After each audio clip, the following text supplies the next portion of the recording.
অবাক লাগে ভাবতে, মীরাই কেন কেন হলো জীবনে এমন ছন্দপতন?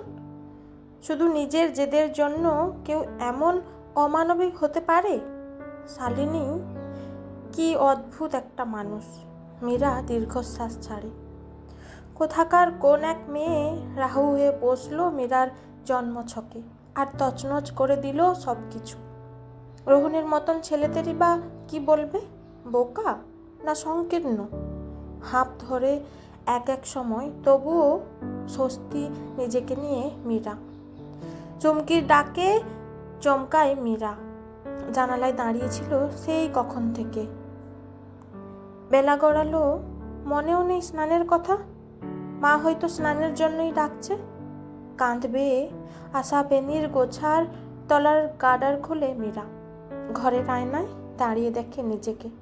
কাজলের দরকার পড়ে না, এমন ডাগর চোখ, ঘন পল্লবে মোড়া, টানা লম্বা ভুরু, চোয়াল ধরে চিবুক সুস্পষ্ট, মেধহীন সমান গাল। সবাই বলে, মীরা নিজেও জানে যে সে সুন্দরী। একটা গুমর ছিল তার জন্য। কখনো সেভাবে না ভাবলেও মনে মনে এই আত্মবিশ্বাসটুকু ছিল যে বিয়ে যার সঙ্গেই হোক সেই মানুষটা নির্ঘাত চোখে হারাবে। তারপর যখন সম্বন্ধ আনলো হিরণ কাকা, তখন আনন্দের ঢেউ উঠেছিল হৃদসাগরে। হিরণ কাকা একটা হোমিওপ্যাথি ওষুধের দোকানের মালিক। তার দোকানে বসে একজন বয়স্ক হোমিওপ্যাথ ডাক্তার, খুব কম পয়সার। হিরণ কাকা তার ভাইপোর সম্বন্ধ এনেছিল মীরার জন্য।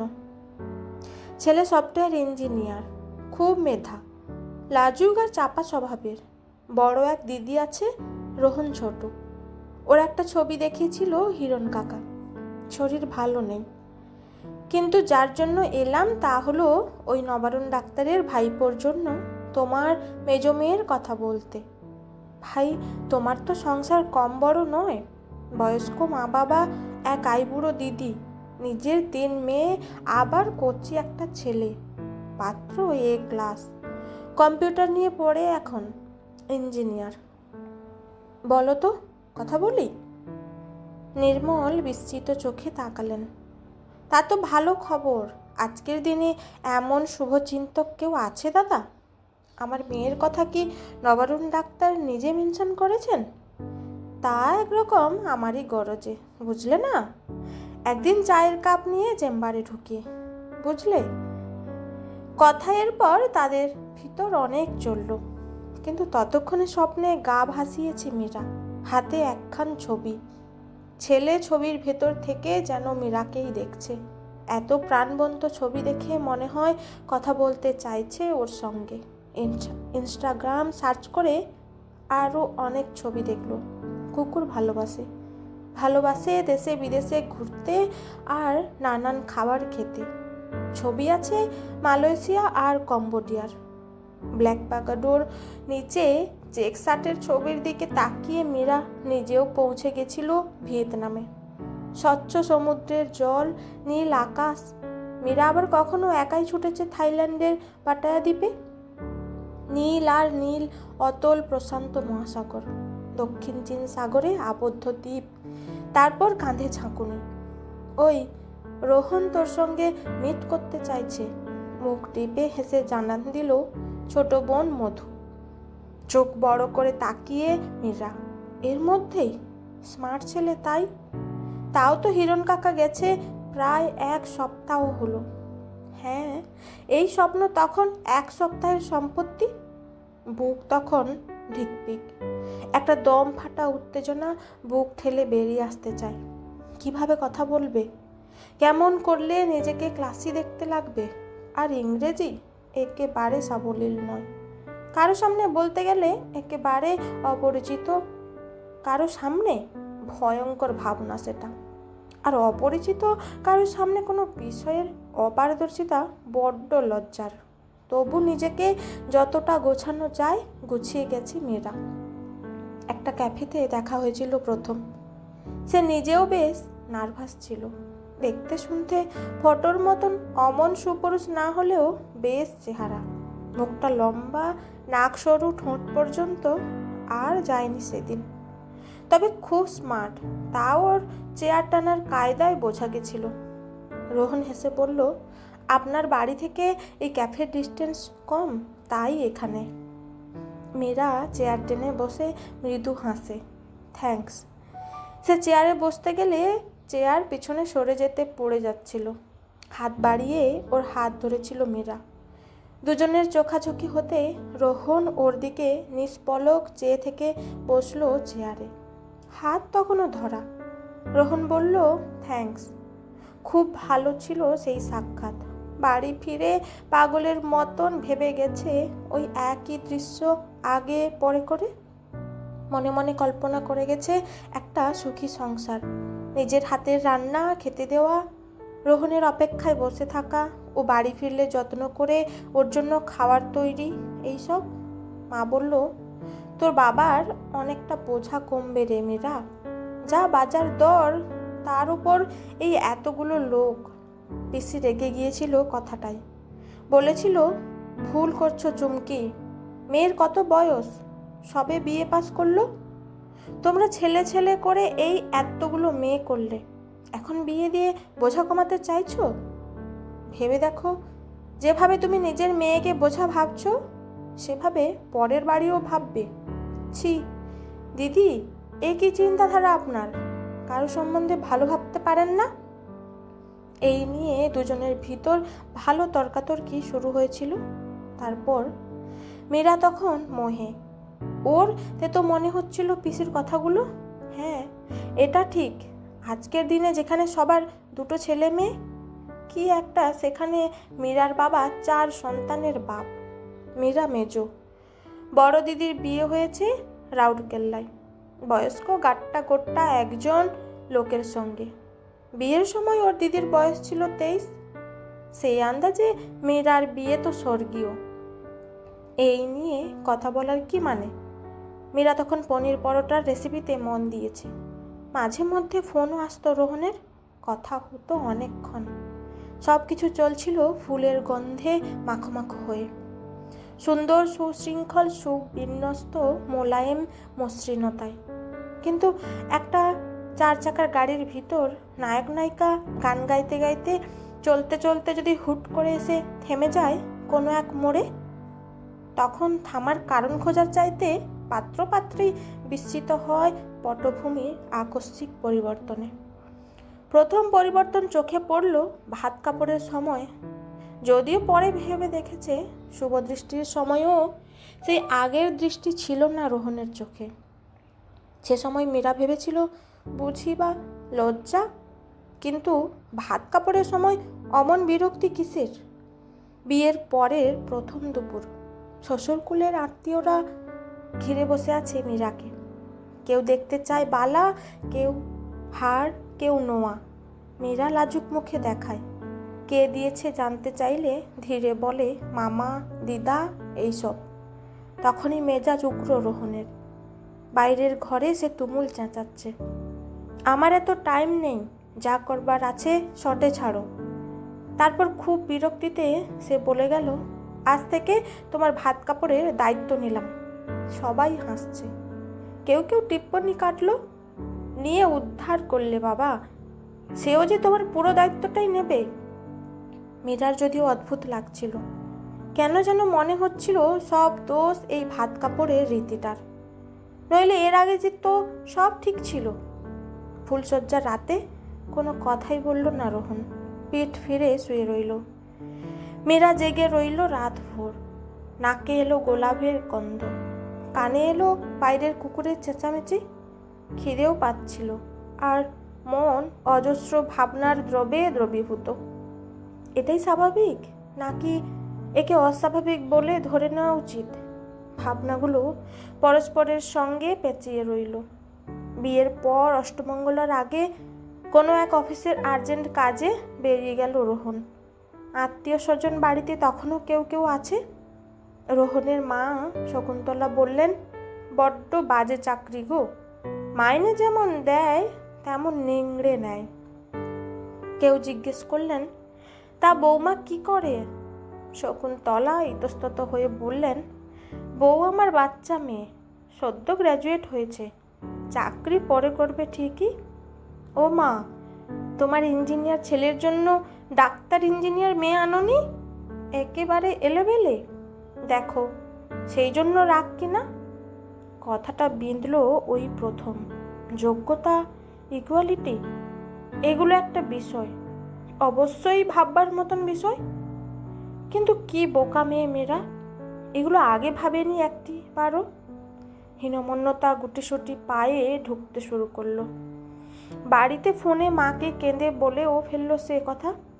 তোমরা আমাকে কোনো রকম কিছু করার সুযোগ না দিয়ে একেবারে বিয়ে দিয়ে দিলে।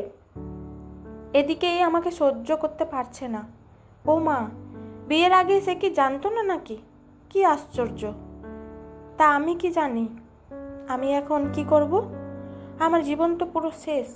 না না, শেষ কেন হবে? তুই চিন্তা করিস না, আমি দেখা করতে যাচ্ছি। মা এলেন। রোহন তখনও ফেরেনি। শ্বশুর বাড়ির লোক বেশ যত্ন করলেন মীরার মার আর পিসির। থালা সাজিয়ে দিলেন মিষ্টি আর ফল। ওদের কথায় মা পিসি কিছুই বুঝতে পারল না। মা হেসে বলল, তুই ছেলে মানুষ, কিচ্ছু বুঝিস না। খুব ভালো বিয়ে হয়েছে তোর। শকুন্তলাদি বলছিল, ছেলে ওদের সোনার টুকরো ছেলে। যাওয়ার আগে চুমকি একটা লাল সুতো দিয়ে গেলেন মীরার হাতে। তবু এই তারামার সুতোটা ওর হাতে বেঁধে দিস, যদি তোদের মাঝে কোনো দোষ থাকে কেটে যাবে। দিন 2 পর রোহন ফিরে এলো। ওই একই হাঁড়ি মুখ। ওকে দেখলে অস্বস্তি বাড়ে মীরার। নিজেকে দোষী মনে হয়, আবার কখনো মনে হয় নিঃস্ব। ভাগ্যের পরিহাসে ঠকে যাওয়া এক চরিত্র। তবু একটা পদক্ষেপ তো নিতে হবে। একটা সম্পর্ক যখন দুজনকে বেঁধে দিয়েছে, তাকে সহজ করার ভার তো নিতে তো হবে কাউকে না কাউকে। ভাবলো, নয় তারামার এই সুতোটা দিয়েই শুরু করা হোক সম্পর্কের সূত্রপাত। রোহন স্নান সেরে সবে বাথরুম থেকে বেরিয়েছে। আয়নার সামনে দাঁড়িয়ে চুল আঁচড়াচ্ছিল। ওর পিছনে এসে দাঁড়ালো মীরা। তারপর হাতের সুতো ওর বাহুতে সবে ছুঁয়েছে, তৎক্ষণাৎ রোহন এক ঝটকায় সরিয়ে নিল হাত। কি কি এটা? সন্দিগ্ধ চোখে জিজ্ঞেস করল। মীরার বুক কাঁপছে। এতটা আশা করেনি ও। চোখ ঝাপসা হয়ে গেছে, ঠোঁট কাঁপছে। অতি সোহাগে নিজের বরের হাতে মঙ্গলসূত্র বাঁধতে গিয়েছিল। সে যে এতটা ভয়ঙ্কর হবে কি করে জানবে? রোহন চেঁচিয়ে বলল, এসব কুসংস্কার আমার সঙ্গে একদম না। আর কথায় কথায় এভাবে কারা কাঁদে জানো? নিশ্চয়ই বলে দিতে হবে না কারা। তারপর যত সব ফালতু। বলতে বলতে বিড়বিড় করতে করতে চলে গেল রোহন। বিছানায় ধপ করে বসে তখন থরথর কাঁপছে মীরা। ওর অপরাধ কোথায়? আর এখন যাবেই বা কোথায়? চোখ বন্ধ করলে মনে পড়ে মা বাপের পরিতৃপ্ত মুখ। সারা পাড়া গোটা আত্মীয় স্বজনের কাছে তারা গর্ব করে বেড়াচ্ছে মেয়ের ভাগ্য নিয়ে, জামাইয়ের যোগ্যতা নিয়ে। এখন কোন মুখে বাড়ি ফিরবে মীরা?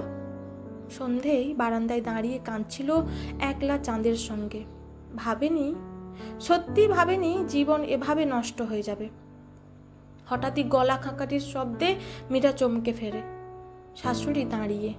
মীরা তাড়াতাড়ি চোখের জল মুছে।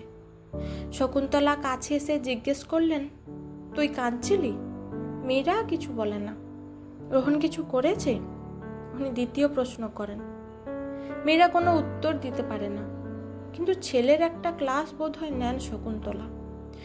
তাই রাতের দিকে নিজেই সাজান মীরাকে। দুজনকে একসঙ্গে জোর করে পাঠান বাইরে। ওরা প্রথম তো বাইরে একটা ক্যাফেতেই দেখা করেছিল। কই, সেদিন তো ছিল না এমন অস্বস্তি। আর এখন পাশাপাশি হেঁটে চলেছে দুটো শরীর, মাঝে বিদ্বেষ, অস্বস্তি, বিতৃষ্ণা।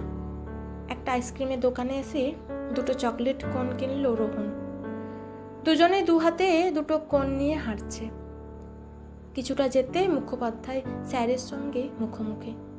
মীরার কলেজের বাংলার প্রফেসর। মীরা এগিয়ে গিয়ে প্রণাম করল। মুখোপাধ্যায় স্যারকে দেখিয়ে মীরা বলল, আমার স্যার ইনি। রোহন জোড়ো হাতে নমস্কার সারল।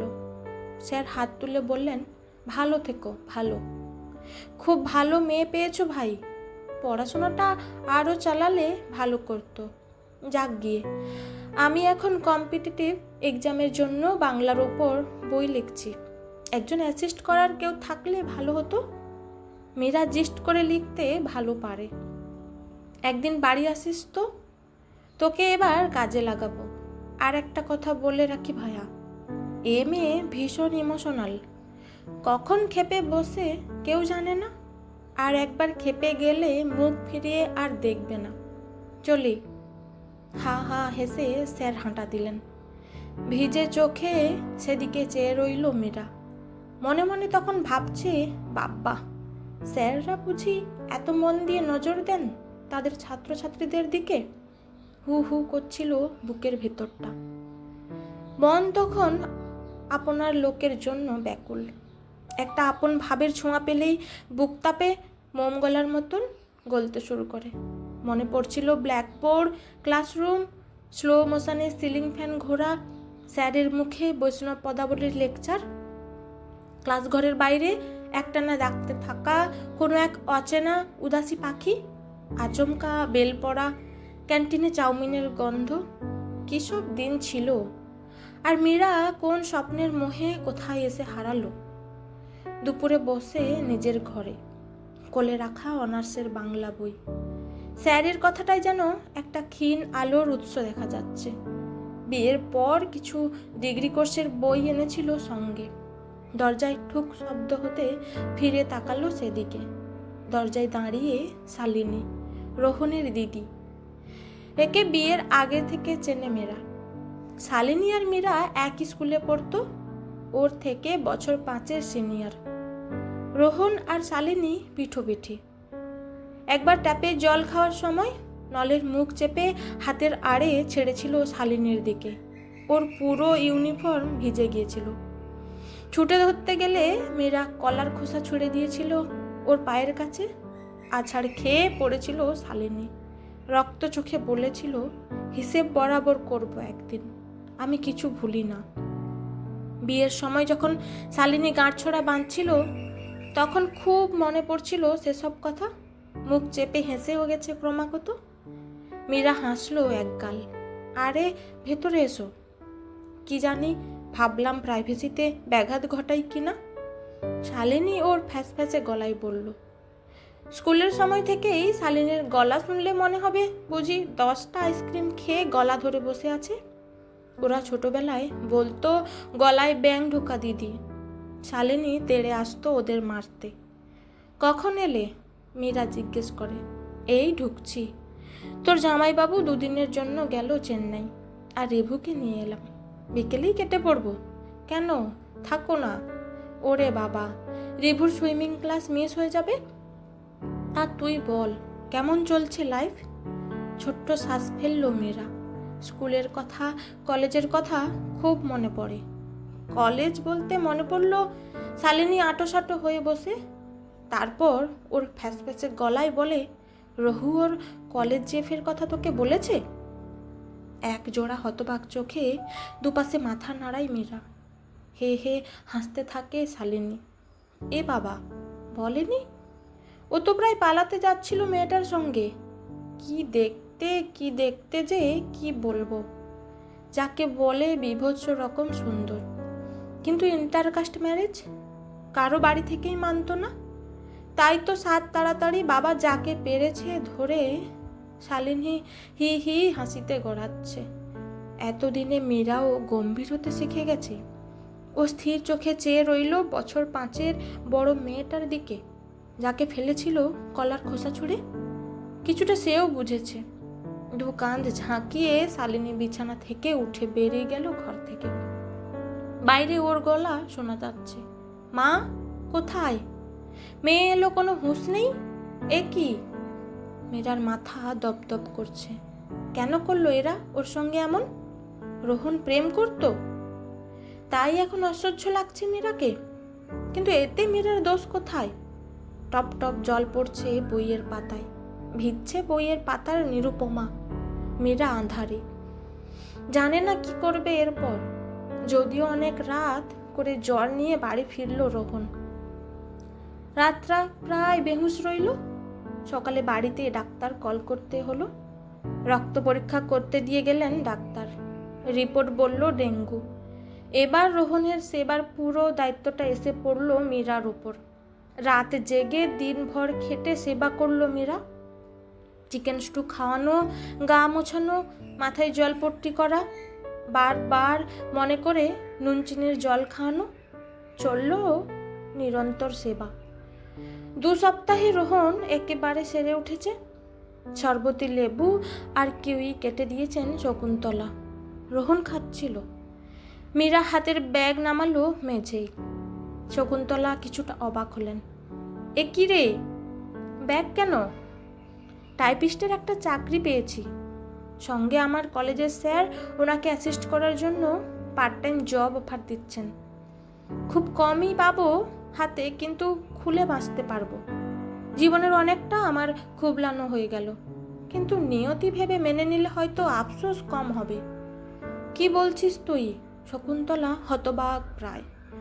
কাচের প্লেটটা রোহনের হাত থেকে পড়ে ভাঙল শব্দ করে। রোহনের হাত কাঁপছে। কি হয়েছে? কি হয়েছে বল তোদের ভিতর? শকুন্তলা পাগলের মতন প্রশ্ন করতে থাকেন। একটা দীর্ঘশ্বাস ফেলে মীরা। ওকে জিজ্ঞেস করবে, কারণ আমি বিশেষ কিছু জানি না। শুধু এইটুকু জানি, নিজের পূর্ব প্রেমিকাকে সাপোর্ট করতে যে পারে না, যে একটা নিরীহ মেয়ের জীবন নষ্ট করে, সে একটা ইতর, নপুংসক, একটা নীচ কাপুরুষ। Shut up! রোহন চেঁচিয়ে ওঠে। বিছানা চাপড়ে উঠে দাঁড়ায় ওর লম্বা শরীরে। তুমি কি নিজে স্কুলে পড়াকালীন কুশল নামের ছেলের সঙ্গে তোমার অ্যাফেয়ার হয়নি? ক্লাস 9-এ পড়াকালীন ক্লাসে তোমার পেটে অসহ্য ব্যথা ওঠেনি? স্কুল থেকে তোমায় হসপিটালে নিয়ে গেলে বলেনি তুমি ছি আর আমার নামে নোংরা অ্যালিগেশন দিচ্ছ? পা বাড়াতে ভাঙা কাঁচে পা কেটে গেল রোহনের। রক্তে ভাসছে সাদা মার্বেলের মেঝে। রোহনের শ্বাস প্রশ্বাস দ্রুত ওঠানামা করছে। আমি এসব কিছু জানতাম না।